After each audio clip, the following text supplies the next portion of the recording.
Hello students, आज अपन complete करते हैं फिजिकल प्रॉपर्टीज ऑफ फिनॉल को। ठीक है, तो फटाफट लिखिए इसका first point, physical state. Physical state, so phenols are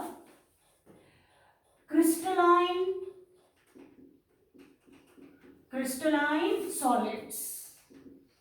phenol जो होते हैं आपके क्रिस्टलाइन सॉलिड होते हैं। दूसरा, colour, they are colorless but attain pink color when exposed in air. Okay, फिर third is odor. Phenol shows peculiar characteristic odor। क्या मतलब हुआ इसका? पेक्यूलियर कैरेक्टरिस्टिक मतलब एक पर्टिकुलर, बहुत जो इसी का ही होगा केवल, जिसको आप फिनोलिक odor भी कहते हैं। जैसे लाइफ बॉय के साबुन में स्मेल नहीं होती, उसमें फिनॉल होता है, तो इनका एक पेक्यूलियर कैरेक्टरिस्टिक odor होता है। एक और है जो काफी इंपॉर्टेंट पॉइंट इसका चला जाता है, phenols are deliquescent in nature. Deliquescent in nature, अब इसका मतलब क्या है? Means they absorb moisture from atmosphere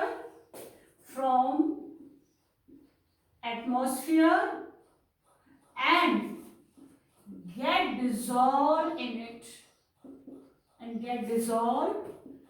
in it and convert into liquid state। मतलब अगर आप इन फिनॉल्स को एटमॉस्फेयर में खुला छोड़ेंगे तो ये मॉइस्चर में प्रेजेंट जो एटमॉस्फेयर में प्रेजेंट जो मॉइस्चर है उसको एब्जॉर्ब कर लेंगे, और मॉइस्चर पानी और पानी में सॉल्युबल होते हैं, तो एटमॉस्फेयर में प्रेजेंट मॉइस्चर को ये एब्जॉर्ब कर लेंगे और उसमें ही घुल जाएंगे और लिक्विड में कन्वर्ट हो जाते हैं। जैसे अगर मैं इसकी पुड़िया बना के रखूं तो थोड़े देर बाद में उस पुड़िया के ऊपर थोड़ा मॉइस्चर के डॉट्स आने लग जाते हैं, फिर धीरे धीरे ये फिनॉल जो होता है आपके लिक्विड में कन्वर्ट हो जाता है। तो इसको अपन कहते हैं डेलिक्वेसेंट नेचर। चलिए, इसके बाद फिफ्थ पॉइंट लेते हैं, boiling point. Okay, boiling point बिल्कुल उसी तरीके से जैसे अल्कोहल्स हैं। अल्कोहल्स अपने कोरेस्पॉन्डिंग एल्केन, एल्काइल हैलाइड और ईथर से ज्यादा बॉइलिंग पॉइंट रखते थे। उसी तरह से आपके जो फिनॉल्स हैं इनके भी बॉइलिंग पॉइंट्स अपने कोरेस्पॉन्डिंग एरोमेटिक हाइड्रोकार्बन्स, हेलोएरिन्स से ज्यादा होंगे। तो लिख लीजिए, लाइक एल्कोहल्स, फिनॉल्स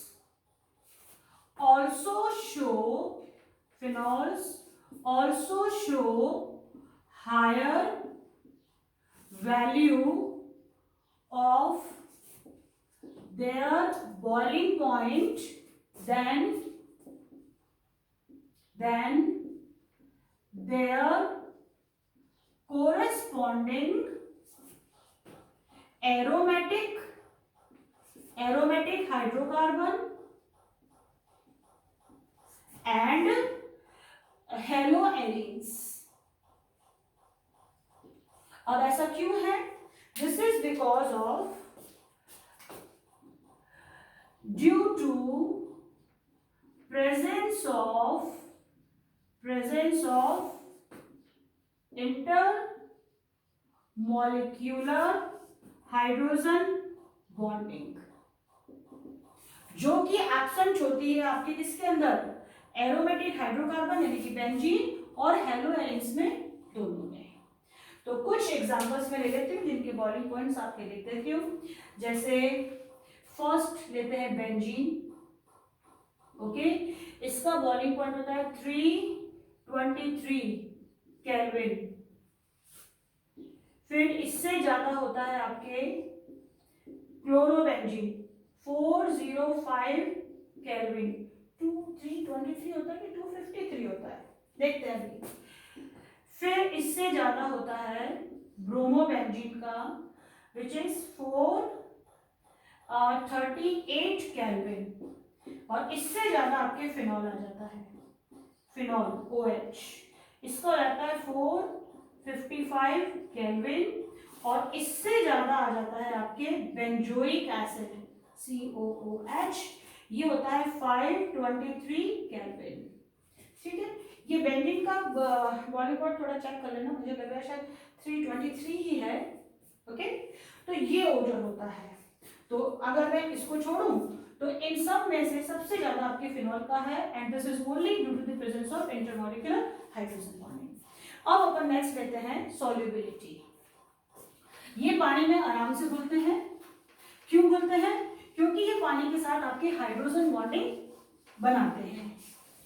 जैसे अल्कोहल भी आपके पानी के साथ में हाइड्रोजन बॉन्ड बनाते थे, तो वो भी पानी में घुलते थे, और ये भी आपके पानी में घुलेंगे because they also form hydrogen bond with the water. But इनके अंदर हाइड्रोफोबिक पार्ट ज्यादा होने के कारण, क्योंकि बेंजीन है, अल्कोहल से कम पानी में ये घुलते हैं। तो नेक्स्ट पॉइंट आप लिखिए solubility. Solubility, okay. Like alcohols, phenols also form hydrogen bond with water and also soluble in water. In water. Next point हो जाएगा but phenols are less soluble in water than alcohols. Okay, ऐसा क्यों है? Due to presence of more hydrophobic part, hydrophobic part in phenols. देखें, देखिए C6H5 ये benzene ring हो गया, ये O और ये H। अब ये नहीं बना के मैं यहाँ पे बेंजीन रिंग भी बना सकती हूँ, बात वही रहेगी, ये O and H।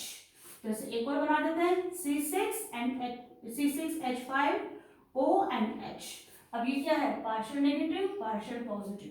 इस तरह से हर एक में आपके पार्शियल चार्जेस डेवलप्ड हैं। तो ये तो हो गया आपके एक फिनॉल का सैंपल। अब इनके बीच में ये है सब आपके इंटरमॉलिक्यूलर हाइड्रोजन बॉन्ड्स। ये हो गए आपके, ये वाला भी इंटर मॉलिक्यूलर H बॉन्ड, जो कि आपके किसी और में नहीं होते, इसमें होते हैं, वो तो अपन ने देखा था बॉइलिंग पॉइंट में। अब ये क्या करेगा? आपके C6H5OH, partial negative, partial positive, ये आपके पानी के साथ में भी O, ये H, partial negative and partial positive. अब ये आपके पानी के साथ में भी इस तरह की इंटर मॉलिक्यूलर हाइड्रोजन बॉन्डिंग बनाएगा, इंटर मॉलिक्यूलर H बॉन्ड बनाएगा। ध्यान रखना, ये बॉइलिंग पॉइंट में भी आप डायग्राम बना सकते हैं और इसके अंदर भी बना सकते हैं। और चूंकि ये फिनॉल आपके वाटर के साथ में भी इंटरमॉलिक्यूलर हाइड्रोजन बॉन्ड बनाता है, इसलिए पानी में सॉल्युबल है। मगर इसी के साथ में इसमें जैसे ये रही बेंजीन रिंग और ये O and H, ये रहा आपके हाइड्रोफोबिक पार्ट, और ये रहा hydrophilic part, this is hydrophilic part, और ये रहा आपके हाइड्रोफोबिक पार्ट, जो कि अल्कोहल से ज्यादा है। अल्कोहल में क्या होता है, ये R और ये OH, R में आप सिंपल से ले लो C2H5, तो कम होता है ये उसके कंपैरिजन में, तो इसमें ये ज्यादा घुलते हैं और ये थोड़े कम घुलते हैं। तो phenols are less soluble in water than alcohols due to presence of more hydrophobic part। ये solubility हो गई। अब दो और बिल्कुल छोटे छोटे से पॉइंट्स हैं जो भी अपन लिख लेते हैं कि फिनॉल्स आपके पॉइजनस होते हैं। Phenols are poisonous in nature. Next point लिखते हैं, phenols are poisonous in nature. Phenols are poisonous in nature and phenols show corrosive action on skin। अगर ये स्किन के ऊपर लग जाए तो ये उसको जला देते हैं। and phenols are excellent disinfectants, बहुत अच्छे डिसइंफेक्टेंट्स भी होते हैं, और एक वर्ड और था good antiseptic also, and good antiseptic also. तो ये अपनी फिजिकल प्रॉपर्टीज हो गई फिनॉल की। अब इसके ऊपर based upon physical properties of alcohol और फिनॉल के ऊपर बेस्ड अपन कुछ क्वेश्चंस कर लेते हैं, ठीक है। चलिए लिखिए question, arrange the following compounds, ये एनसीईआरटी का क्वेश्चन है। Arrange the following compounds in increasing order of their boiling points, ठीक है। और कंपाउंड्स क्या हैं, जैसे फर्स्ट है पेंटेन 1-ऑल, सेकेंड ब्यूटेन 1-ऑल, थर्ड ब्यूटेन 2-ऑल, fourth ethanol and 2 more, fifth is propane 1-ऑल, and sixth is methanol। अब इनको करना क्या है साहब, इनको इनके increasing order of boiling point में अरेंज करना है। Arrange in increasing order of boiling point, ठीक है। अब देखिए बॉइलिंग पॉइंट से रिलेटेड, ये अल्कोहल का केस है, फिनॉल का नहीं। बॉइलिंग पॉइंट से रिलेटेड हमारे पास दो फॉर्मूले चलते हैं। पहला तो है कि जैसे जैसे कार्बन चेन बढ़ती है, लंबी होती है, बॉइलिंग पॉइंट्स बढ़ते हैं। दूसरा, जैसे ब्रांचेस बढ़ती हैं बॉइलिंग पॉइंट्स कम होते हैं। तो देखिए इसमें आपके 5 कार्बन एटम्स हैं, इसमें 5 कार्बन एटम्स। देखें सबसे पहले तो देख लें कि नंबर ऑफ कार्बन एटम्स किसमें ज्यादा है। तो ये पेंट, ब्यूट, एथ, प्रोप, सबसे पहला ये है पेंटेन 1-ऑल। तो CH3,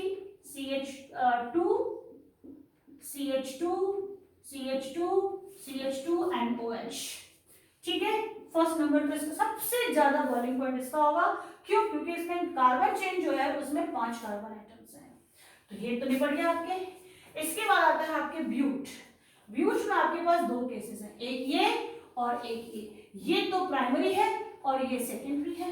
बेटा सेकेंडरी में एक ब्रांच होती है, तो ब्रांच आते ही इसका बॉइलिंग पॉइंट कम हो जाता है इससे। तो सेकेंड नंबर पे यही आ गया ब्यूटेन 1-ऑल। तो CH3, CH2 एंड OH। और थर्ड हो गया CH3, CH, ये आ गया OH और ये आ गया CH3। ठीक, फिर उसके बाद में 4 कार्बन, तो ये दोनों निपट गए। अब ये 2 कार्बन, वो 3 कार्बन, ये 1 कार्बन, तो फिर ये आ गया आपके 5th वाला प्रोपेन 1 और, तो CH3, CH2, CH2 and OH, 5th हो गया। देन 4th आ जाएगा, 4th CH3, CH2 and OH, and last में आ जाएगा 6th CH3 एंड OH। तो इनका इंक्रीजिंग ऑर्डर देना है, बढ़ते हुए में, तो सबसे पहले आ गया 6th, then 4th, then 5th, 3rd, 2nd and 1st. This is the increasing order. ठीक है, चलिए ऐसा ही एक और क्वेश्चन इन्होंने दे रखा है, वो भी करते हैं कि arrange following in increasing order of their boiling points. और इसमें क्या क्या एग्जांपल्स हैं लिखिए जरा। पेंटेन 1 ऑल, लिखती जाइए साथ के साथ, पेंटेन 1 ऑल, फिर नॉर्मल ब्यूटेन, मैं बोर्ड पे लिख देती हूँ, फर्स्ट पेंटेन 1 ऑल, सेकेंड है normal butane, third is Pantanal. अब देखो, अल तो मैंने बताया ही नहीं, एल्डिहाइड तो मैंने बताया नहीं, मगर क्वेश्चन में है तो सॉल्व करते समय देखेंगे भी इसमें क्या वो अपन ट्रिक लगाएं। And fourth is ethoxy ethane. ठीक है, इसमें अपने को देखना है। तो देखिए, increasing order of boiling point. अब ये अल्कोहल है, ये तो प्योर हाइड्रोकार्बन हो गया, तो इसका तो वन डेर वाल्स फोर्स होने के कारण मिनिमम चला जाएगा। पेंटेनल, पेंटेनल का मतलब एल्डिहाइड है, एल्डिहाइड मतलब ये देखिए CH3, CH2, CH2, CH2, और CHO। फाइन, अब इसमें CHO कैसे है, C डबल बॉन्ड O और ये H, ये जो ऑक्सीजन है इस हाइड्रोजन से डायरेक्टली बॉन्डेड नहीं है, तो इसमें इंटरमॉलिक्यूलर हाइड्रोजन बॉन्डिंग नहीं है। अल में, एल्डिहाइड में आपके ऑक्सीजन हाइड्रोजन से डायरेक्ट बॉन्डेड नहीं होता, इसलिए इसमें इंटरमॉलिक्यूलर हाइड्रोजन बॉन्डिंग नहीं होती है। ये भी अपने आ गया, डाइपोल डाइपोल इंटरेक्शन जाएगा।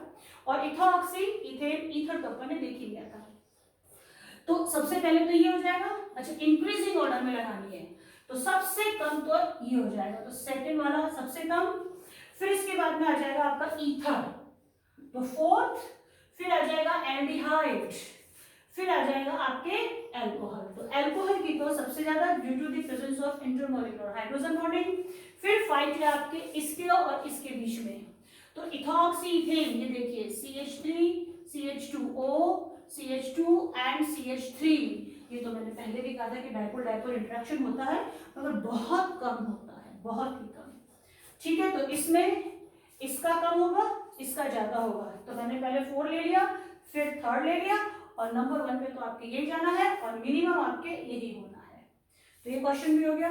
उसके बाद एक आधा अपन फिनॉल का भी कर लेते हैं क्वेश्चन। जैसे ये दे रखा है कि which of the following compound should be least soluble in water. ठीक है, तो ये सॉल्युबिलिटी के ऊपर बेस्ड हो गए क्वेश्चन। अब इन सब में जो भी क्वेश्चंस मैं दे रही हूं, इन सब में आपको सॉल्युबिलिटी ऑर्डर निकालना है। तो एक कॉमन क्वेश्चन लिख देती हूँ, फिर अपन उनके एग्जांपल्स लिख लेंगे। सो arrange in increasing order of solubility. ठीक है, ये तो क्या मल्टीपल चॉइस क्वेश्चंस है, जिसमें वो कहते हैं कि which is minimum soluble and which is maximum soluble, पर अपन इसको पूरा ही कर लेते हैं, देख लेते हैं कि कौन सा ज्यादा सॉल्युबल है, कौन सा कम सॉल्युबल है। फाइन, तो जैसे इसमें फर्स्ट क्वेश्चन आया है, इसमें इन्होंने दे रखा है phenol, phenol, ethanol, okay, and chlorobenzene. देखिए ये है सॉल्युबिलिटी की बात होती है तो सबसे ज्यादा सॉल्युबल, देखो ये आपकी क्या है, aromatic alcohol, this is also, this is haloarene, ये हेलोएरिन है। तो alcohols are more soluble in water than the phenols. तो फर्स्ट नंबर पे तो ये जाएगा सबसे ज्यादा सॉल्युबल आपके ये वाला जाएगा, ठीक। अब उसके बाद में फिनॉल, फिनॉल हाइड्रोजन बॉन्ड बनाते हैं सब पानी के साथ में, जस्ट मैंने अभी बताया, तो ये सॉल्युबल हो जाएगा और सबसे कम ये हो जाएगा क्योंकि ये हाइड्रोजन बॉन्ड नहीं बनाता पानी के साथ में। तो इसका ऑर्डर क्या हो जाएगा, अगर मैं इसको फर्स्ट नेम दूं, इसको दूं सेकंड नेम, इसको दूं थर्ड नेम, इंक्रीजिंग ऑर्डर है तो इंक्रीजिंग ऑर्डर में थर्ड सबसे कम, ठीक, फिर आ जाएगा फर्स्ट, फिर आ जाएगा सेकंड। क्लियर। फिर नेक्स्ट क्वेश्चन देते हैं ये ethanol, ethanol, 1 propanol, 1 butanol and 1 pentanol, ये नाम दे रखे हैं। तो अब देखिए सॉल्युबिलिटी अपने कैसे चलता है, सॉल्युबिलिटी चलता है कि जैसे जैसे हाइड्रोफोबिक पार्ट बढ़ेगा, यानी कि कार्बन चेन आपकी बढ़ेगी, वाटर में सॉल्युबिलिटी कम हो जाएगी। तो ये सारे अल्कोहल है, तो सबसे ज्यादा कार्बन, तो इसके अंदर है 5 कार्बन एटम है, इसमें आपके 4 कार्बन है, इसमें आपके 3 है, इसमें 2 ही है। तो सबसे कम सॉल्युबल कौन सा हुआ, ये, अगर मैं इनको नंबरिंग करूं तो ये फर्स्ट मान लेते हैं, ये सेकंड, ये थर्ड और ये फोर्थ। तो सबसे कम सॉल्युबल कौन सा हुआ, फोर्थ, क्योंकि 5 कार्बन है। उसके बाद में आगे आपके थर्ड, फिर आगे आपके सेकंड, ये तो ऑर्डर ही दे रखा है मगर रिवर्स ऑर्डर दे रखा है। इसमें आपके एथ ही है तो हाइड्रोफोबिक पार्ट सबसे कम है, बाकी सब 1 ऑल है, तो सिमिलरिटी भी है। चलिए, तो इस तरह से आप physical properties of alcohol and phenols के क्वेश्चंस कर लीजिएगा, सारे पॉइंट्स अच्छी तरीके से आप रख लीजिए। Okay, thank you.